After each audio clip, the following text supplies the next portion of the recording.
para que también tú cierres esta parte de ideas, Julián, rapidísimo, dame tu punto de vista, ya lo estás diciendo, pero quiero que vuelvas a mencionar lo que tengas que mencionar con respecto a de dónde sale ese 10% que logra Mejía y PT en Coahuila. Tú atribuyes a que es la militancia de Morena que no estaba de acuerdo con Guadiana. ¿Qué piensas? A ver, para cerrar esta. Sería eso, y también creo, habría que analizar más, pero creo que sí hay un voto que está jalando de antiprismo, porque recordemos que el clivaje, uno de los clivajes políticos en Coahuila fue el antiprismo. Por eso, en contextos donde lo que impera es el antiprismo, donde hay un cacicazgo de muchos años, lo que tienes que hacer es poner un candidato que represente la alternancia. Y nada más para rematar, por supuesto que en la encuesta se preguntan muchas cosas, son varias preguntas, no solo es una.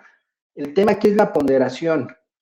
Cualquier persona que sepa de estadística sabe que con la ponderación tú puedes, desde la forma en que haces la encuesta, sesgar para que se cargue a un lado. En este caso, el sesgo está en el conocimiento. Es la variable que tiene mayor peso y por eso va a ganar alguien como Guadiana. Sobre esto que dijiste, Julián, de Eder, dices... Sí, los invito a revisar todo el mecanismo y la metodología.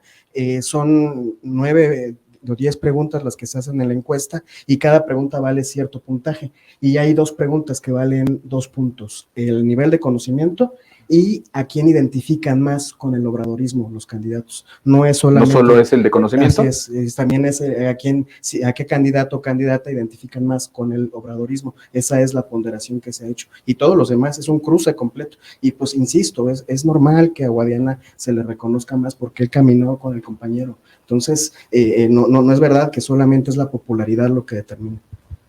Bien, bueno, pues vamos a ir al tema del Estado de México porque sí me interesa que abarquemos y todavía quería abarcar el otro que es rumbo a 2024. Del Estado de México ya se ha dicho mucho, yo quisiera que sea rapidísimo para entrarle a lo del 2024 que sí me interesa porque estamos viendo que al interior del movimiento y ahorita mismo en el chat está fuerte porque hay unos a favor, otros en contra, es una cuestión ahí interesante. Pero es importante estos ejercicios de donde nos podemos escuchar, ¿sabe? Eso creo que es importante. Cuando dejemos de escucharnos, cuando esté por delante las ofensas, los adjetivos que son fisuras y son fuertes, ahí es donde ya habremos perdido todo. Pero si nos escuchamos, aunque no estemos de acuerdo, y que usted mismo aquí está en el chat poniendo su discrepancia tal vez con uno u otro comentario, a favor de uno u otro comentario, pero hay que escucharnos, porque está en juego mucho. A ver, Karen, el Estado de México, parto de la idea de que el fraude se hizo. Es un fraude de por lo menos 10 puntos. Yo lo adelanté aquí desde hace varias semanas. Yo dije, si la maestra no gana por más de 15, es que el fraude se operó y que tuvo un efecto.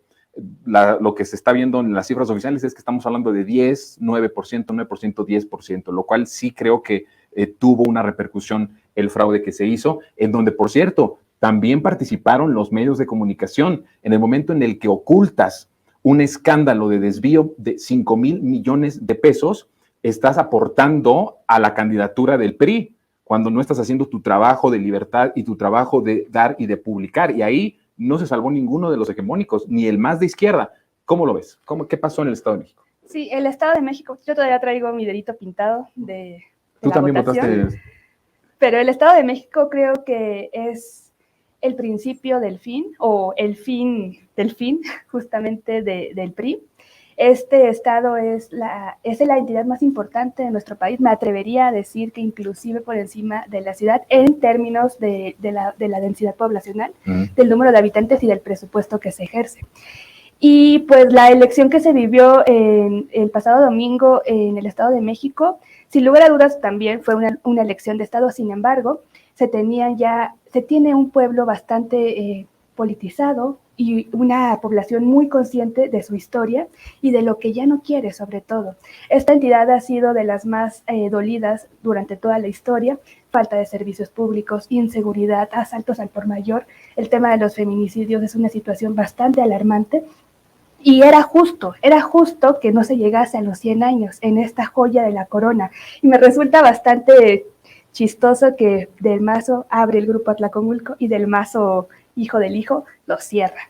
La entidad creo que tiene bastantes riesgos. Uno de ellos es que se logre hacer frente con el gobierno de la maestra Delfina al tema de la corrupción. Otro de ellos es que cómo se va a enfrentar para la inseguridad. La inseguridad yo creo que es la demanda más sentida de las y los mexiquenses.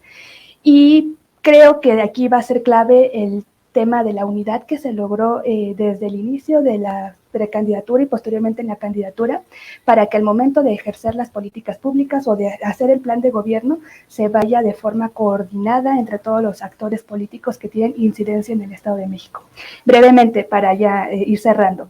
El domingo se vivió una elección en la que el PRI hizo un fraude desmedido, no les alcanzó, pero sí redujo la diferencia que se tenía en el margen de las preferencias.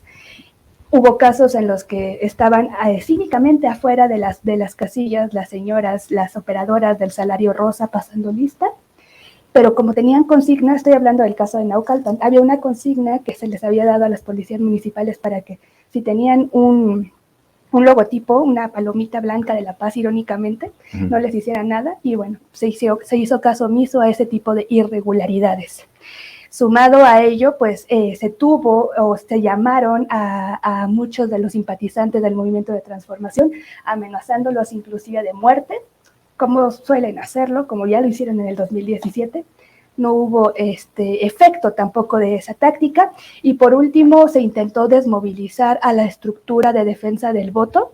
Tampoco les funcionó. Aquí lo preocupante es cómo obtuvieron bases de datos que son muy, muy cerradas. De las personas que estaban defendiendo. Las personas que estuvieron en las casillas estuvieron llamando para intentar confundir y que se desmovilizara totalmente y se rompiera la estructura de defensa del voto.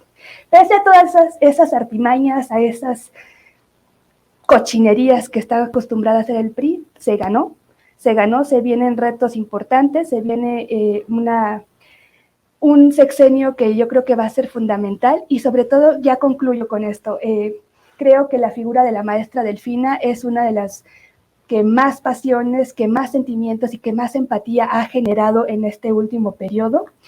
Después de la elección del presidente López Obrador, yo no había visto que existiese esta cercanía con la gente, con ningún otro candidato como con la maestra Delfina. Y una de las atribuciones a lo cual yo creo que se da todo este fenómeno es a que la maestra Delfina viene de abajo, viene del Estado de México más sentido y por ende entiende cómo es vivir en esta entidad que tiene particularidades. Resulta o se exarveran las asimetrías entre la Ciudad de México y el Estado de México pasando solamente, 100, 200 metros. Y esto la maestra Delfina lo entiende, por eso ha generado esta simpatía y este fervor entre las y los mexiquenses, que yo reitero, no lo había visto desde el 2018 con la llegada del presidente López Obrador. Bien. Y concluyo, nos va a dejar para los siguientes años una figura que creo que se va a fortalecer y que va a jugar un papel sumamente importante de cara al 30. Bueno.